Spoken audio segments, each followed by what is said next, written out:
Lent 2026.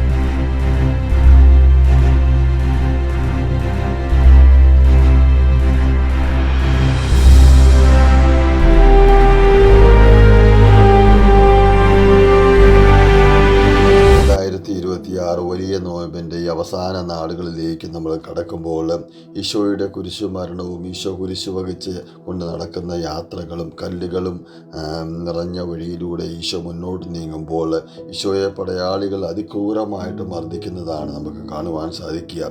തലേ നാളത്തെ ക്രൂരമായ മർദ്ദനത്തിനും പിലാത്തോസിൻ്റെ ഭവനത്തിൽ വെച്ചുണ്ടായ മർദ്ദനത്തിനും ഒക്കെ ശേഷം വീണ്ടും പടയാളികൾ ചാട്ടവാറുകൊണ്ട് അടിച്ച് ഈശോയിൽ അടിച്ച് അതിഭീകരമായിട്ട് അവർ ആനന്ദം കൊള്ളുന്നതായിട്ട് നമുക്ക് കാണുവാനായിട്ട് സാധിക്കും. ഇത്രയേറെ വേദനകളും കുരിശിൻ്റെ യാത്രയിൽ ഇത്രയേറെ പീഡനങ്ങളും ക്രൂരമായ മർദ്ദനങ്ങളും ഒക്കെ സഹിച്ച് മുന്നോട്ട് നീങ്ങുന്ന ഈശോ ഇടയ്ക്ക് വെച്ച് അങ്ങോട്ടും ഇങ്ങോട്ടുമൊക്കെ ഒരു പക്ഷെ തിരിഞ്ഞ് നോക്കിയിട്ടുണ്ടാകാം.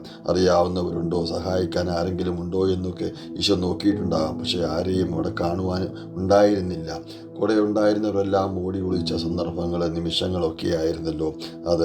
ഈശോ ആ ക്രൂരമായ മർദ്ദനത്തിനിടയിൽ വേദന സഹിക്കാനാകാതെ, ചുമട് സഹിക്കാനാകാതെ തലകുമ്പിട്ട് താഴേക്ക് വീഴുകയും കുമ്പിട്ട് വീഴുമ്പോൾ ഉണ്ടാകുന്ന ആഘാതങ്ങളും ക്ഷതങ്ങളും ഒക്കെ വേദനകളും ഒക്കെ ആ തമ്പുരാൻ ഏറ്റവും മുന്നോട്ട് നീങ്ങുമ്പോൾ അതിനെയൊക്കെ ഓർത്ത് നമുക്ക് അനുദപിക്കാം, പശ്ചാത്തപിക്കാം.